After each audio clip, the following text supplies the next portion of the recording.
It's Weather View time now on BBC One. Here's Jay Wynn. Hello there, welcome to a late night look at the weather.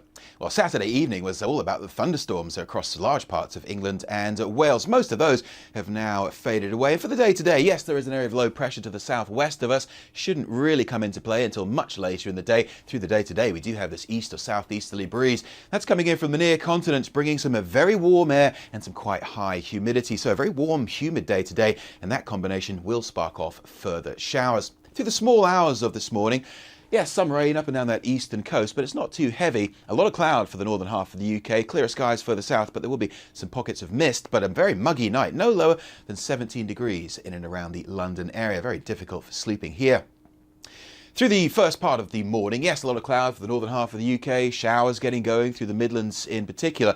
And again, some of those could be quite sharp, with the odd rumble of thunder for the afternoon. The east coast always just that little bit cooler with a fairly thick cloud, 18 or 19 degrees. A little bit of drizzle there into the east of Scotland. Head further west and it's a largely dry story, but there will be one or two showers, but some spells of sunshine as well.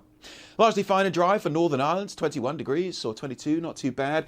Good spells of sunshine, outside chance of the odd shower. Any showers in Wales, mostly in the north, down towards Cardiff, should be fine and warm, 22 or 23 degrees. In the southwest of England, it'll tend to cloud over, that cloud will thicken, and it will bring some rain for the evening. That rain just pushing its way towards Glastonbury for the evening, but it's not going to be too heavy. In and around the London area, it's all about the temperatures, 29 degrees with a chance of a few showers and some pretty high humidity as well. Through Sunday nights, well, we've got that patchy rain working its way up the western half of the United Kingdom. Dry elsewhere, but a very warm nights. 14 in Belfast, 19, no lower than 19 degrees in London. So a very sticky start to the day on Monday. There will be a scattering of showers around, but look at those temperatures. 29 in London again, 26 in Manchester. The warmth is spreading across the UK. A very warm and humid day. In fact, it'll be hot on Monday. And that's really the theme through this week. The hot, humid air comes up from the near continent. So low pressure out towards the west should stay there for the most part. If anything, just a glancing blow to some of these western areas. It's really going to be about the heat this week. High temperatures into the hot category, 30 degrees or more, and pretty high humidity to go with that. The heat and humidity spreading up from the south. But it will get up towards Glasgow, 25 degrees to Tuesday and Wednesday. Newcastle seeing similar sorts of temperatures with a few showers dotted around through the middle part of the week. Some of those could be quite heavy. Maybe a few showers for Manchester, Coventry through Tuesday and Wednesday with temperatures not far shy of the 30 Celsius mark, 27, 28 degrees, that sort of order. We'll get to 30 degrees or more in and around the southeast of England. And it's not just those high daytime temperatures, it's very warm nights as well. It is heatwave conditions that we're looking at.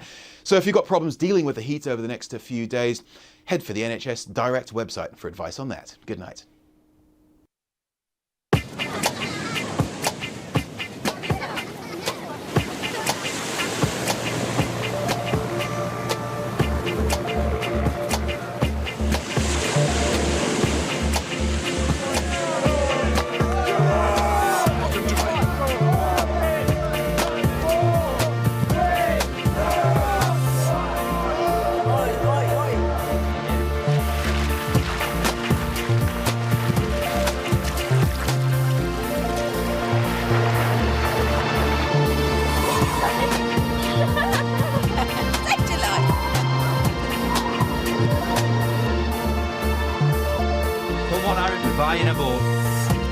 You don't always get reminders of the dangers at the coast, so remember to stay safe while having fun at the seaside. Visit mcga.gov.uk for more ideas. And if it's an emergency, call 999 and ask for the Coast Guard. Extreme! Yeah, at me! You know what I want to do when I grow up? I want to drive around Mallorca with a beautiful lady. Do you actually do anything to your hair? No. When I grow up, I'm going to race supercars in the desert. When I grow up, I don't just want to race cars, I want to race trains. Why am I doing it? Look, that's the new boy at school. Doesn't say much though, does he? The boys are back. Top Gear, tomorrow at 8, new on BBC Two. We appear to have a beautiful morning here for a flight to the moon. You can feel the atmosphere just crackling. T-minus 90 seconds. You could hear a pin drop in mission control. Retro, go. Rhino, go. Guide, go. Control, go. The whole world stopped. Eagle, we got you now. 40 years ago, one event transfixed the world. Tranquility Base here. The Eagle has landed. The moon. a season of programmes celebrates man's greatest adventure. Continues on BBC Two and BBC Four.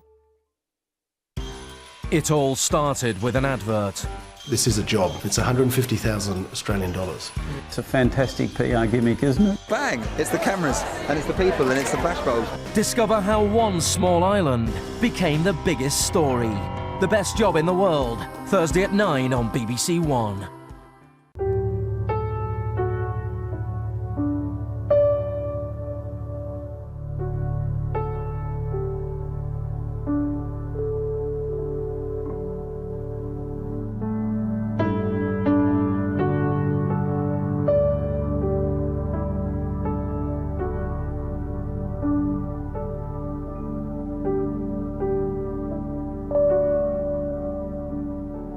A new season explores the changing face of old age and finds it's no time for retirement. Grey Expectations, coming soon to BBC Four.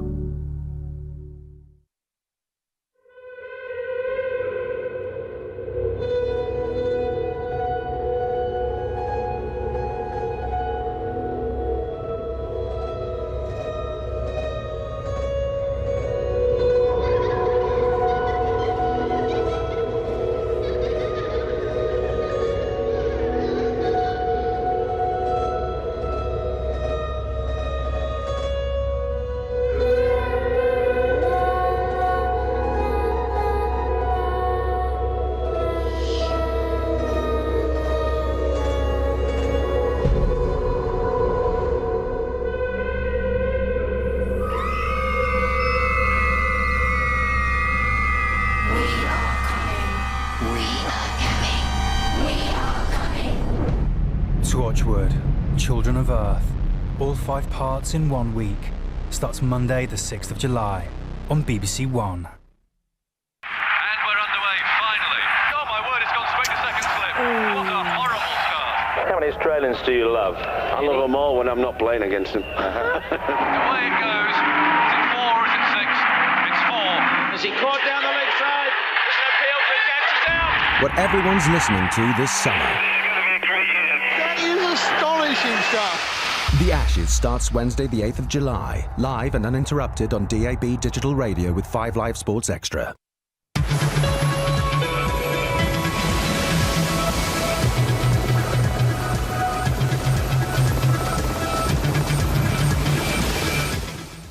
Highlights from yesterday at Wimbledon, including Andy Murray, of course, here on BBC One at 6. Taking us there, we spend the night with the team from the BBC News Channel.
Hello, welcome to BBC News. I'm Alistair Yates. The father of the singer Michael Jackson has spoken of the family's grief and pain at his death 2 days ago. Joseph Jackson said they were devastated. Meanwhile, it's reported they've asked for a second autopsy. Michael Jackson's family is starting to take control of the pop star's affairs. His sister Janet arrived with removal vans at his Los Angeles house. Not far away, other close relatives gathered at the Jackson family home. Surrounded by as many reporters as fans, they discussed his funeral, arrangements for his 3 children, and voiced private worries. Michael Jackson's family are said to be confused, upset, and angry. It's reported they feel there was a lack of information about exactly who surrounded the superstar in his final days. And this man was there at the end, Dr. Conrad Murray, Jackson's personal physician, who tried to revive him before the ambulance came. His car was towed from the star's house by police. They say he is not a criminal suspect, but may have valuable information. Jackson family friends agree. He owes it to the family and to the public to say, these were the last hours of Michael's life and here's what happened. That's a reasonable expectation. And frankly, they need an independent autopsy now. They should not just depend upon the city autopsy. It's reported the family want a second post-mortem. The body has been released to them after the coroner's preliminary conclusions. How are you, Michael? You look wonderful, brother. Michael Jackson's health was a subject of concern long before his death. Last week he looked frail, leaving a clinic in Beverly Hills. But promoters for a planned comeback tour say he passed a physical earlier this year. And the show's choreographer says the star was on top form the day before he died. Wednesday night I said to him, I'm certain that this will go down as being the greatest rock and roll live moment in the history of, live concert performance. When Michael got into the zone, it was Michael, as we all have known him. Just like the tributes, the questions over the death of Michael Jackson continue to pile up. The Iranian opposition leader Mir Hossein Mousavi has again rejected the authorities' offer of a partial recount of votes in the disputed presidential election and has called for a rerun. It comes as the tension continues to build between Iran and Washington. When you're winning over Iran's senior judiciary, it helps to put someone on trial. In the prosecutor's chair today, Iranian President Mahmoud Ahmadinejad, and in the dock, his American counterpart, Barack Obama.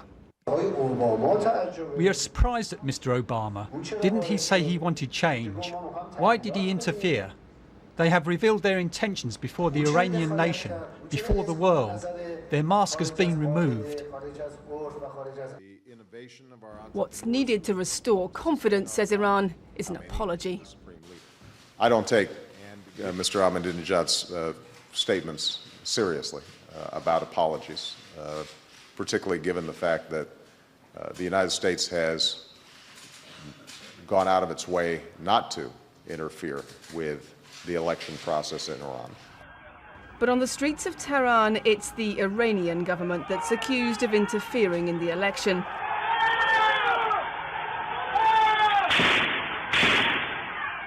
Over the past 2 weeks, protesters have flooded the streets, accusing their leaders of stealing the vote. The response has been swift and strong.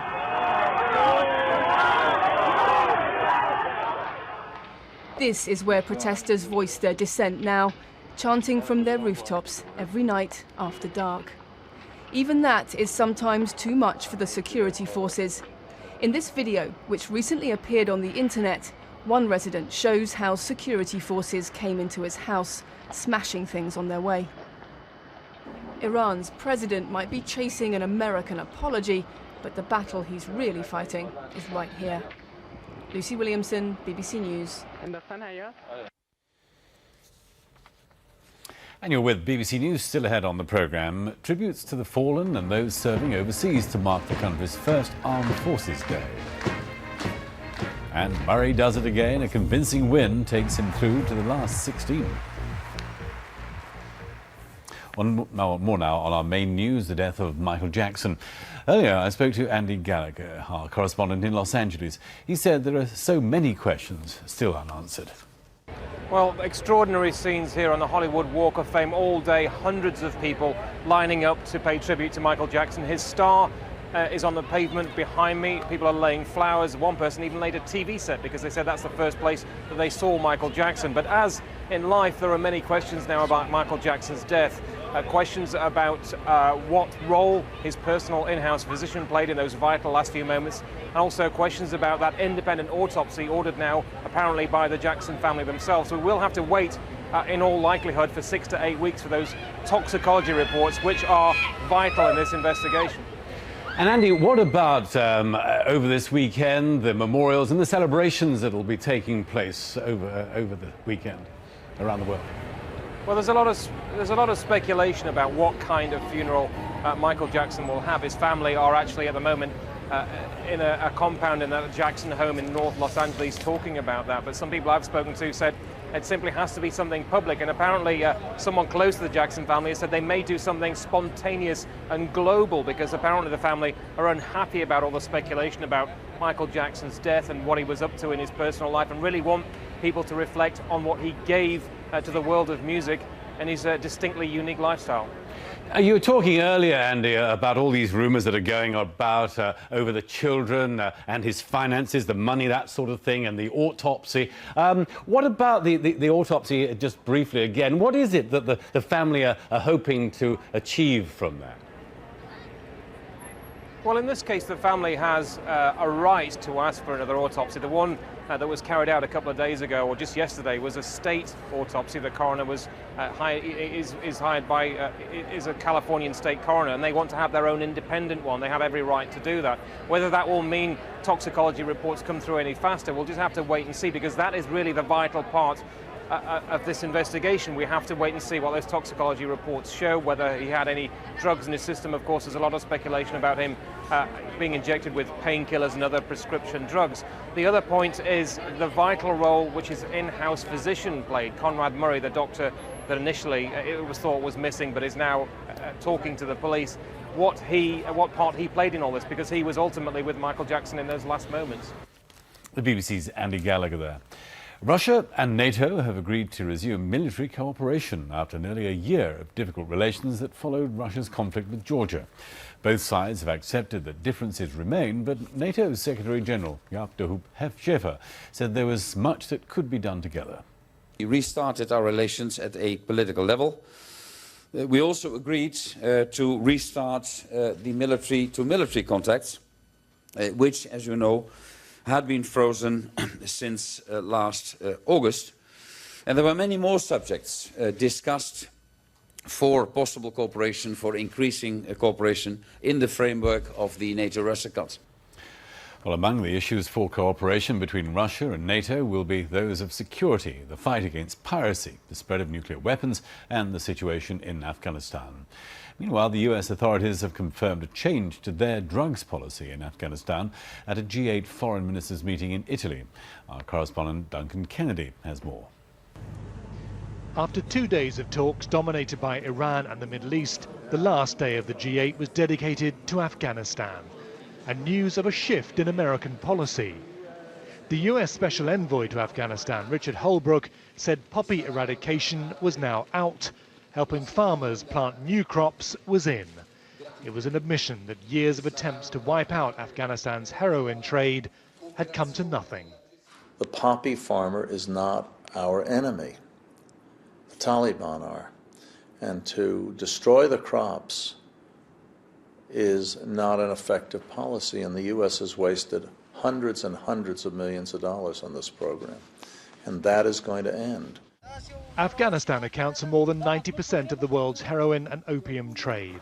The Taliban and other militant forces are believed to make around $70 million from it every year to help fund their insurgency. Military programs to wipe out the poppy fields have reduced the number of acres being planted from time to time, but the Taliban is always able to shift production and coerce more farmers into growing it for them. Now that equation is being rewritten, so farmers will be given money to grow different crops in the hope of weaning them off the profits of poppies. Afghanistan's elections in August were also a key topic for discussion here, with everyone hoping that, unlike in neighbouring Iran, they would pass off peacefully and bring legitimacy to the winner. I think the elections are credible, and I hope it will be credible, and everybody is going to make an effort in that direction. The day after will be very important. And a new page has to begin to be written in Afghanistan. This was a conference dealing with the most pressing global issues of the day: Iran, the Middle East and Afghanistan. In each case, the power of the international community to influence events was shown to be impressive, but also limited. Iran, the Middle East and Afghanistan may have many outside who are working to help, but they have equal numbers inside, not yet ready or willing to accept it. Duncan Kennedy, BBC News in Rome. Now, the governments in London and Dublin and the executive in Belfast have welcomed the confirmation that the main loyalist paramilitary groups are giving up their guns. The body that oversees the process of decommissioning says the UDA has begun to put its guns beyond use. The UVF and the Red Hand Commando say they've already destroyed their weapons. The news came on the day of a provocative march in Belfast, as Mark Simpson reports. Northern Ireland is moving forward, but slowly. This afternoon, missiles were thrown by Republicans at this Orange Order parade, and the army carried out a controlled explosion on a suspicious device. The security alert came just hours after loyalist paramilitaries announced they were getting rid of their guns. Even during the peace process, they held on to them and flaunted them. But today, the Ulster Defence Association confirmed it had started decommissioning. The Ulster Volunteer Force and Red Hand Commando said they'd already finished the process. They no longer have any weapons. The announcement was made by a former UVF prisoner. In the scheme of things, it's historic. I don't expect people to jump up and down and have parties in the street. But for me, it's a very historic moment. It also frees up the governments to move on. It cements the peace process, and I think it also cements a democratic society. At the height of the Troubles, there were tens of thousands of loyalist paramilitaries. During 3 decades of violence, they killed almost 1,000 people, mainly Catholics. It was estimated they had around 900 weapons, mostly handguns. It's believed that the decommissioning of the UVF guns was verified by 3 witnesses from America, Ireland and the UK. The fact that so many guns are no longer in the hands of the paramilitaries has been welcomed right across Northern Ireland tonight. But after decades of violence and hurt, some suspicions about loyalists still exist. And those doubts will not go away until all the weapons have gone. Mark Simpson, BBC News, Belfast. 2 MPs have announced that they'll be standing down at the next election. The former Health Secretary Alan Milburn says he's quitting to pursue other challenges and to spend more time with his family. A Conservative MP, David McLean, is also standing down, citing health reasons. 1 person has died and 10 others have been injured in a series of crashes in thick fog on a stretch of the A19 in County Durham. The first crash, involving 2 petrol tankers, a lorry and a car, happened between Peterlee and Wellfield. And as police and fire crews dealt with that incident, there were further collisions involving another 21 vehicles. The government has said it wants to recruit up to 100,000 new teachers in England and Wales to help pupils falling behind with English and maths. It wants the teachers to provide personal tuition to children in primary schools and the early years of secondary schools. Our political correspondent Ian Watson is in Downing Street. Yeah, so the government's asked its Teaching and Development Agency to go out and recruit 100,000 more teachers in little over a year, because in the next few days we expect the government to announce that pupils who fall behind in maths and English will have a right to extra personal one-to-one tuition, so more personal tutors are required. Now, most of them will work in primary schools because of a pledge which the Prime Minister has already made to help younger pupils, but we're expecting this right to extra tuition to be extended to pupils in the early years of secondary school. Now, the government's trying to make a wider political point here. We all expect to see public spending squeezed in the next few years. There'll be fewer new shiny school buildings going up around the country. So what they're trying to tell voters is that they can still be trusted to deliver a higher standard of education, and if not, parents can then do something about it. But I suppose cynics would say that these new rights, as far as I understand, will come in from autumn next year, i.e. after the general election. 3 people have left the Glastonbury Festival because they're suspected of having swine flu. 2 of those affected are said to be students, the other is from a family of 4. Mark Salter represents the Health Protection Agency at Glastonbury. He told the BBC he wasn't overly worried about the development because warm summer weather would make it harder for the virus to spread. 6 people have all left the site. 3 of them actually had symptoms consistent of swine flu. They've been treated. They've now gone home to self-isolate. And we've also sent 3 members of one family group from which one of the cases came who've been given prophylaxis, and they too have left the site to self-isolate at home. How sick were they? They were not very sick at all. They had the temperatures, they had the sore throats, and they felt rather rotten, which obviously when they're trying to enjoy themselves isn't conducive. Now, 2:15, and let's have a look at the headlines again. The family of Michael Jackson has asked for a second autopsy to be carried out amid more questions about the singer's final hours. Tensions between Iran and the West continue to rise following the disputed presidential election earlier this month. Well, we have more now for you on Michael Jackson, and let me just bring you a quote here from his father, Joseph Jackson. He's been saying that in one of the darkest moments of our lives, we find it hard to find the words appropriate to this sudden tragedy we've all had to encounter. He goes on to say, we miss Michael endlessly. Our pain cannot be described in words, but please do not despair, because Michael will continue to live on in each and every one of you. Those are the comments from his father, Joseph Jackson. Well, meanwhile, here in the UK, 750,000 people have bought tickets for the 50 concerts that were due to start in London next month. So what will happen now? The promoter says it will issue information about refunds early next week. Joe Lynham reports. This is it. They were billed as one of the biggest comeback concerts ever, and a way of rejuvenating Michael Jackson's career as well as his troubled finances. But Jackson's untimely death leaves almost 1 million of his fans mourning the loss of a great performer and looking for their money back.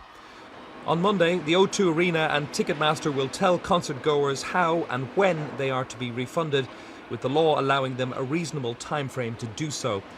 And today, the online auctioneer eBay said that it would ensure that those who had bought tickets using its payment service PayPal would get a full refund. But if you purchased from illicit sources such as ticket touts, then you are less likely to get your money back. So consumers will mostly be no worse off. The same can't be said for some of the companies behind these Jackson concerts. As for the promoter, AEG Live, well, they're certainly going to be out of pocket. They've already paid up £20 million to Michael Jackson and to other companies in preparation for the series of concerts which were due to start in 3 weeks from now. And there's the problem of insurance. They only got insurance for around 1/3 of the concerts with Lloyd's of London. Such was Michael Jackson's reputation for letting promoters down. The cancellation of these concerts may be painful for the promoter, the venue and the myriad of subcontractors, but that will mean very little to grieving fans at a makeshift Jackson shrine today, who will not now see their idol play live ever again. I think it's made such an impact on everyone. Like I was expecting to see him here at the O2, which unfortunately never happened. Did you buy a ticket? Yes, I was going to see him 4 times. Perhaps it's ironic how Jackson himself described the now cancelled concerts at his last major public appearance. This is really it. This is the final curtain call. Joe Lynham, BBC News. A court in Argentina has ruled that 70 Argentine soldiers will be charged with torturing their own comrades during the Falklands War in 1982. Campaigners have alleged more than 80 incidents of simulated executions and starvation. The accused had tried to have the charges overturned, but a federal appeals court ruled there was a case to answer of alleged crimes against humanity. Our correspondent in Buenos Aires, Candace Piet, explained the background to the allegations. Well, the abuses were carried out, alleged to have been carried out in 1982 in a military garrison somewhere in Patagonia, a couple of days before the victims were flown to the Falkland Islands to fight against the British. And the allegations are that come from are quite wide-ranging, like homicide, for example. One conscript was shot by a corporal. Others were abandoning of the wounded is another part of the case. Conscripts left to die of hunger, and also being staked to the ground as punishment, and also abuses and submission to serfdom. So it's a very large case. There's been some reactions now from some of the campaigners, the veterans who've been campaigning to get their case heard. Ernesto Alonso, one of them, has said they've been waiting for 27 years. He said it wasn't a heroic army that faced Great Britain in the Falklands, or the Malvinas as it's known in Argentina and Latin America, and that it was an army formed in the doctrine of national security of the military government of the time. Candace Piet reporting there. The The Queen has sent a message of thanks to British servicemen and women, past and present, to mark the first National Day devoted to the armed forces. She was in Edinburgh, where she met members of the Royal Scots Dragoon Guards at Redford Barracks, one of more than 200 events which had been organised to honour British troops.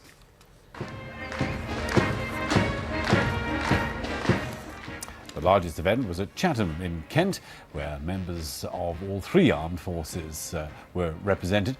The Prime Minister was among the thousands who watched the bands play as they marched to the town's naval dockyard.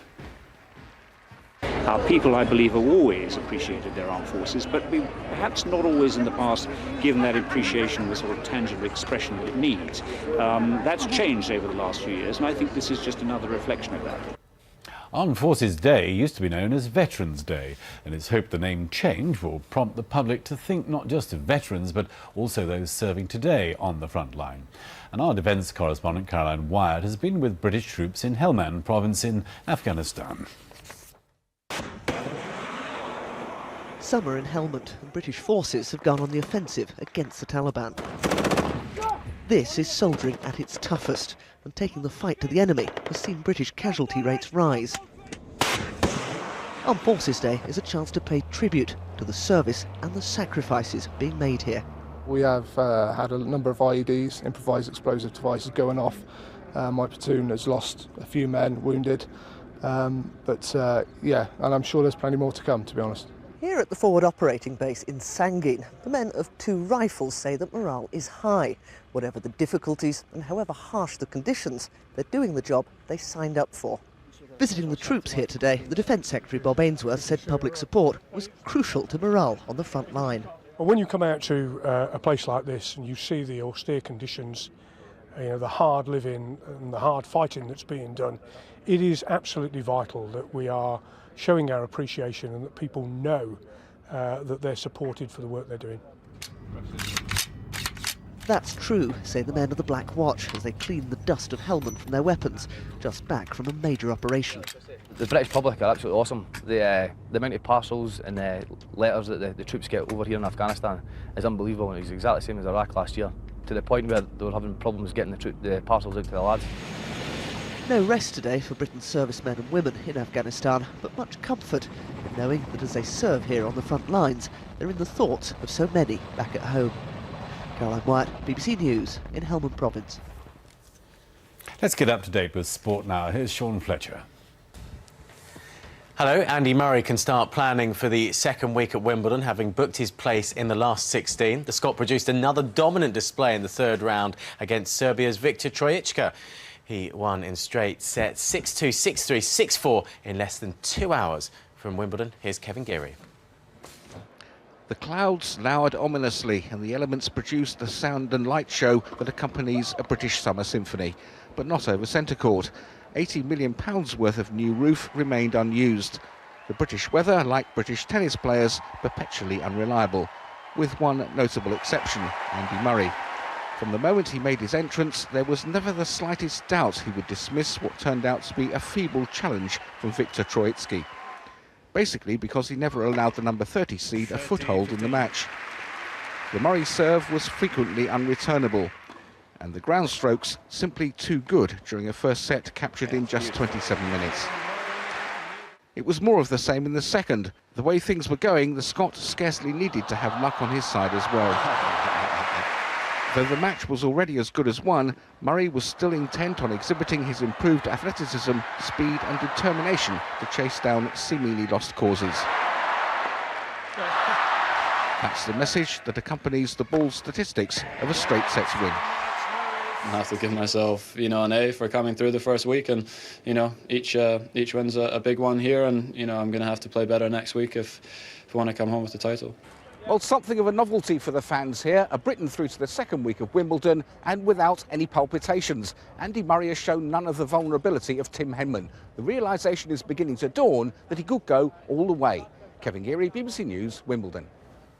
So Murray is safely through and will play Stanislav Wawrinka in the last 16, but the 10th seed Fernando Gonzalez is out. He lost in 5 sets to Juan Carlos Ferrero. In the women's singles, the defending champion Venus Williams was untroubled in a 6-love, 6-2 victory over Carla Suarez Navarro of Spain. But the French Open champion Svetlana Kuznetsova, her Wimbledon campaign is over. The 5th seed's 24th birthday didn't turn out to be the happiest of occasions for her as she lost to the German teenager Sabine Lisicki 6-2, 7-5. It's proven to be quite a week for her before Wimbledon because she hadn't won on grass before this year's Wimbledon. And the 6th seed Jelena Jankovic was another casualty. She lost in 3 sets to the 17-year-old American qualifier Melanie Udin, and afterwards blamed ill health on her defeat. The British and Irish Lions have lost the Test series against South Africa after the Springboks won the 2nd Test in Pretoria with the last kick of the game. The Lions led 19-8 with 20 minutes to go, but South Africa fought back, and with the scores level, Morné Steen's penalty from inside his own half gave South Africa a 28-25 win. You know, we could be sat here with 2 wins under our belts, or 1 win each, but we're sat with 2 defeats. That's not going to change. But the 2 performances that the players have put in have been outstanding, and I think that's a lot of credibility back for the Lions, because nobody thought we were actually even going to be competitive, and we've been more than that. You know, we've just been unlucky and probably made a few crucial mistakes at times, but yeah, I'm incredibly proud of the lads and the effort they've put in, not just in the last 2 games, but in the build-up to getting us here. Well, some of the gloss has been taken off South Africa's win with the news that 2 of their forwards have been cited for alleged foul play. Schoutberger is charged with making contact with the eye area, that's otherwise known as gouging, while Bakkies Botha has been reported for a dangerous charge on the Lions prop Adam Jones.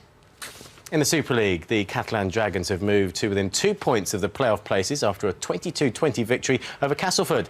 They had to come from behind, though. Castleford raced into a 10-point lead, courtesy of tries, including this one by Richard Owen. But the Catalans edged ahead with 3 tries of their own before Dane Carlaw scored a 4th. Castleford fought back to set up a tense finish, but the Dragons held on to keep their playoff hopes alive. That's all from me for now. There'll be more sport later. Sean Fletcher reporting there. Just before our weather forecast, you've been sending some pictures of the havoc caused by sudden downpours in parts of the southeast of England. The first pictures show flash flooding in Crayford in Kent, sent in by David. And Melanie Roberts sent in some photographs taken in London in the Stamford Hill, Stoke Newington High Street area, and she managed to make a dash for it to her house. Thanks very much for sending in those. Paul Souter sent in these pictures taken in Halston in Norfolk on Saturday afternoon. Paul says that within about half an hour there was 3 feet of water, and he's never seen anything like it. And Megan Trace sent in this picture of flooding in Kensal Green in northwest London. Many thanks for those. Quite amazing localised flooding.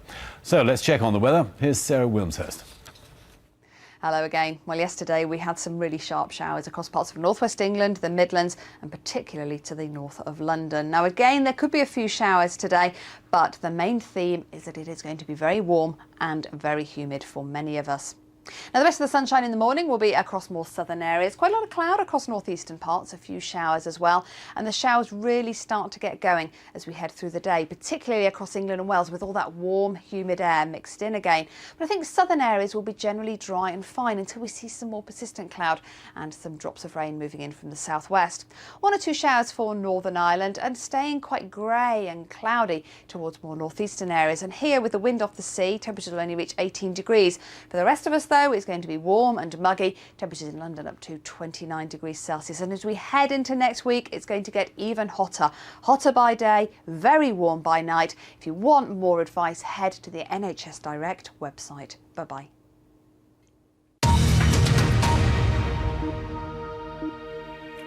Now, it's 2:30. Let's bring you right up to date with our headlines. Michael Jackson's family has requested a second independent autopsy. Their demand comes after the Los Angeles County coroner ruled out foul play, although the exact reasons behind Jackson's cardiac arrest may not be known for several weeks. The singer's father, Joseph Jackson, told the US media that this was one of the darkest moments for the family. The two largest Protestant paramilitary groups in Northern Ireland have confirmed they've decommissioned the majority of their guns and explosives. The UDA and the UVF killed almost 1,000 people in their campaign of violence.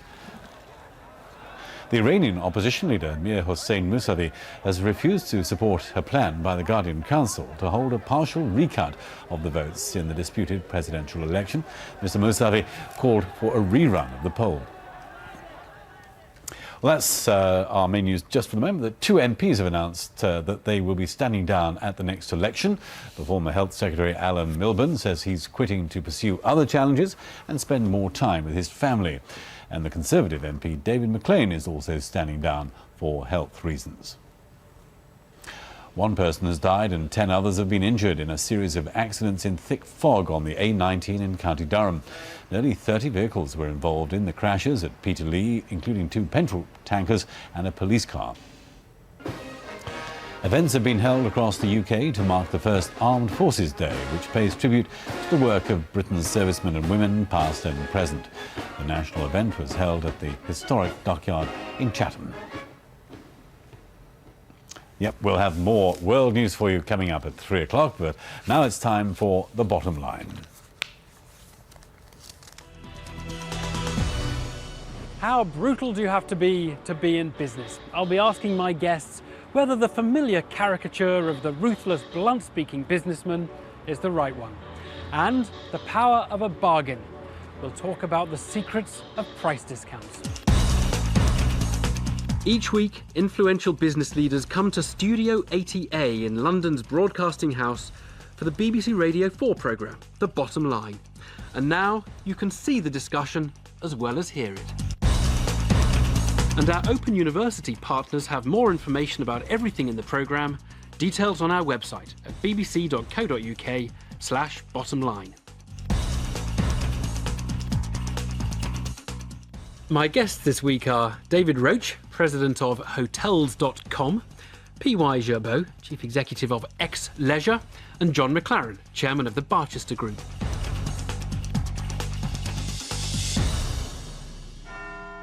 You're listening to BBC. Good morning, this is today. News at 2 o'clock.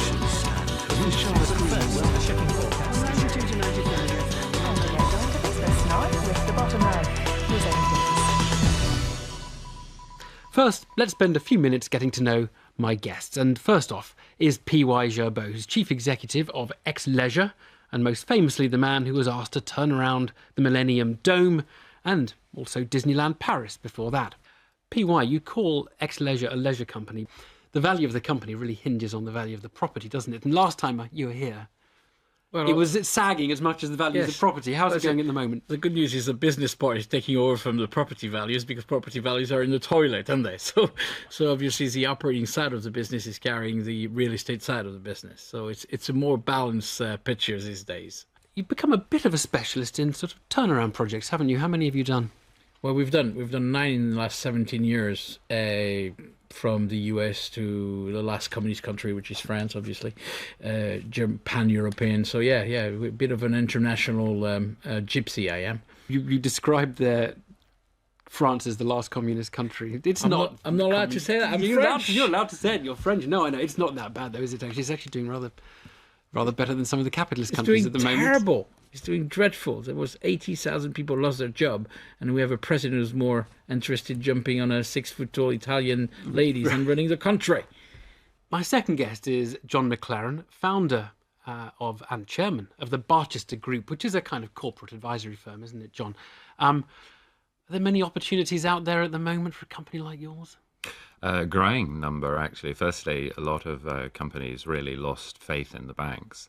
And I know 1 or 2 companies who now are being approached by the same banks who used to give them a big check and say, here's $1 billion, we'd like to do business with you. Now they're showing up and saying, well, we've got no check, but can we give you some advice? And they're saying, get out of here. You know, we didn't like you in the first place, and certainly not without your money. Also, with some of the both larger and smaller companies that we're dealing with, they're actually beginning to find this a very, very interesting environment, because a lot of the clutter is coming out of the market. A lot of the over-competition is going away. So a lot of them are actually going into really quite positive mode, which doesn't mean they think the economy as a whole will necessarily be in great shape, but what they can do within that economy is looking good. This is especially true, for example, of some areas like healthcare and so on, which are, you know, obviously pretty recession-proof at least. So actually it's beginning to become a kind of microclimate, I think, for some companies within an overall pretty still cloudy weather. Well, my third guest is David Roach, who's president of Hotels.com, which, David, is part of the Expedia travel group.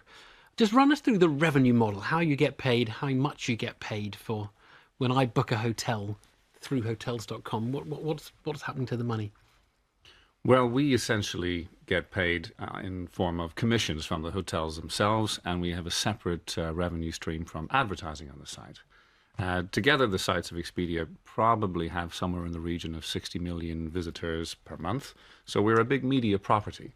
And we do sell some advertising, typically to travel suppliers on our own site. So the advertising is what proportion? I mean, roughly what's the split between the commissions and the advertising? Actually, off the top of my head, I would say for Hotels.com, it's relatively small at the moment. It's probably in the low single digits, but our overall aim is to take that up, you know, through 10 and maybe 15% at some point. But that tells you how hard it is to build an internet business on the back of advertising. There's a lot of competition in the online advertising, sector. But on the other hand, for travel suppliers, we are a very good place to reach the travelling public. Right. I book a hotel on Hotels.com. How much do you get? Let's call it $200 hotel, a $200 night at a hotel. How much are you getting on average? It honestly varies. I thought you were going to say. I'm sorry, but it's true. It's true. It honestly varies. But ballpark. I mean, is it $2? Is it $5? Is it $20? Or no. If you were to compare it to the air market is one where there is quite a lot of volume, but the commissions are very, very low. The commissions are rather better in the hotel market, and the essential reason is that the hotel market is very fragmented. So because of the fragmentation of the hotel market, no individual hotel, or indeed even a group of hotels, is responsible for a large enough chunk of the market to have that kind of negotiating power against a big intermediary. And Hotels.com is just that, a very big intermediary selling billions of dollars worth of hotels. It's tough at the top, but is it right to be tough at the top? The television image of business is a rather macho one. Alpha males barking orders in no-nonsense fashion. Is that a realistic picture? And if not, why does that caricature persist? John, does it happen that way in business, do you find? Certainly not in the boardroom. I think Alan Sugar he's obviously a successful businessman, but he's also become clearly a pantomime villain as well. And any board that I've been involved in, and that's in America, in the UK and in Japan as well, it's immensely more civil than that. If there is any difficult issue to be raised with the chief executive, whatever, it's usually sorted in advance, the night before or whatever. Very rarely is the confrontation really taken into the boardroom. Indeed, I think the problem we have of governance is much the other way around. It's too clubby, too convivial, too much of a willingness not to upset people rather than being too aggressive. I don't know any company who would keep talent getting screamed at on a daily basis. So I'll agree with you on the boardroom. I think on the floor, there are conflicts, and I think it's very good to be frank, direct, and honest. But I think the most important thing is surrender yourself with people that can challenge you on a daily basis, because especially these days, the world is moving so fast. If you don't have execs with their own thinking and delegates that throughout the organization, your organization is going to collapse. So the dictatorship and the patronizing autocrats that we're seeing on TV is a long time gone. It's 1950. But I think that a leader of today is somebody who's a conductor, accepting that the finance director, the marketing director, the sales director is better than him or her, but he's there to make sure that everybody sings on the same sheet. David, do you bark at people? No, I'm not the barking type. But what I think is very interesting about, fear in business is, in certain businesses at certain times and for certain periods, it works. That is, I think, that must be the case. Because fear motivates people. And there is something, I think, uniquely depressing about that. And I think depressing in the sense that business owners, for example, professional business owners or investors, will tolerate that their chief executive or their COO is such a person. And, who is feared. Oh, yes. Yeah.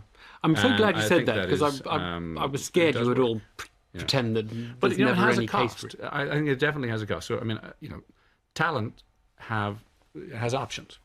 Absolutely. They will walk. And if creativity is important to your business, fear stifles dissent. So if you needed kind of any sort of democracy of ideas in your business, and it's all about what the boss says, you won't have the best ideas, and you won't prosper. So when is it you want to have the chief executive barking at people, and when does that management style have its place? Well, I personally think it's when a company, which is usually a large company, it's been around a long time and it's become very complacent. So we have our way of doing things, and it's worked for 30 years, so we don't need to learn anything new. And somebody needs to absolutely shake them out of that torpor. So that you probably can't do by gentle consensus building. But I really think it's just a phase. You need to then restructure and then bring in someone who can then actually know how to motivate people in a positive sense. But I think it's combination. Having the great pleasure to have been around 9 turnaround the last 17 years, even in big organization, I mean, the one thing you can't afford to do is to lack respect to people.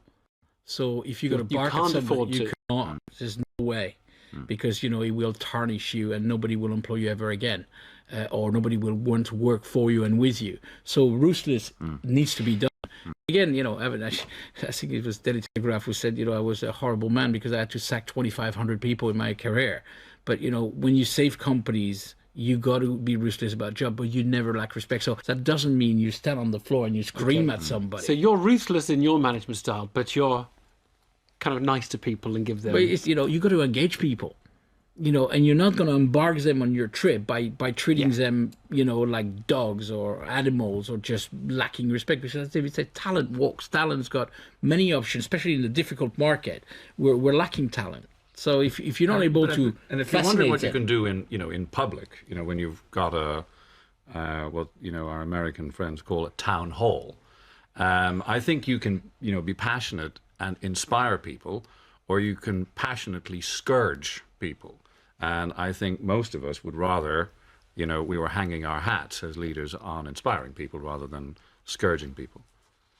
The other countries, John, because you've worked in quite a few different places, just talk us through what you've sort of found or seen about different management styles in different places.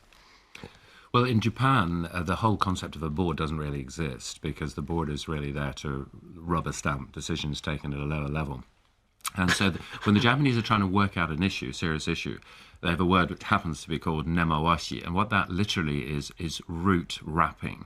And it comes from, if you move a tree from one place to another, it will usually die. So in order to stop it dying, what they have to do is very carefully wrap it in kind of bamboo mat and carry it very delicately to the next place. And the Japanese have adopted this idea. If you want to bring an idea forward within the company, you have to go around very carefully making sure the idea is transported within the company.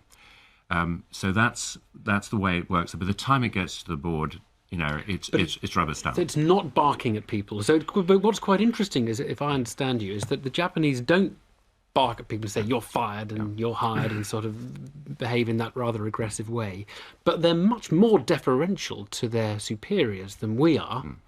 So there's a sort of paradox there, isn't it? They're much more kind of perhaps operate in a more restricted way, but without the authoritarianism coming through. Yeah, I think in a way it's a style that is perhaps a little bit more we might have recognised from England from some decades ago. So absolutely it's more deferential. It's partly because there's very little job mobility. If someone joins the Mitsubishi Corporation age 21, they'll probably be there till they retire. They don't dodge around as we do. And if so, you have to be willing to stay a little bit more deferential. But civility is all. I've never once seen a Japanese businessman raise his voice, bang a fist on the table, or see that anything would be achieved other than the loss of his own dignity. When did you last raise your voice at work, David? I'm trying to think. Actually, it's probably been a few weeks, to be honest. And I think the reason that someone such as myself would raise my voice at business would be We are in a business that moves extremely quickly, and we don't have time to sort of hang about for things to be done. And when things aren't done, you need to communicate the urgency of how important it is that deadlines are met. And by raising your voice, you can indicate that you passionately believe that we need to execute at a particular pace, and slower than that doesn't work. When were you last shouted at, John? I can honestly say I've never been shouted at, and I've never shouted at anybody, but that's not to say there haven't been lots of tense conversations along the way. But I think it depends what business we're in. If I think of my days in the diplomatic service or when I was in investment banking, nobody just failed to do what they were meant to do. I mean, it was far too driven to be like that. The question is, had they done it well or not, rather than had they done it at all. So trying to say, did you make that call, wouldn't have achieved anything. The point was, how come you made that call and failed to persuade the client? So it's more subtle than that. I also do think that we're talking about business here as a whole, and I think, as we would all agree, it's immensely different. If you're running a widget factory with 20,000 people on the shop floor, that's one thing. If you're running a TV production company and you've got all these multi-talented people, you can't manage them both in the same way. So maybe we're trying to sort of put this too much in a straitjacket. Now, we all like a bargain. No wonder then that we're offered deals and discounts all over the place, and never more so than during a recession. So let's decipher the wonderful world of discounting. And I particularly want to ask, do they sometimes put the normal price up in order simply to be able to discount it? David, I have to start with you on this, because as it happened, yesterday I got an email from your company offering me exclusive access, early access to your sale.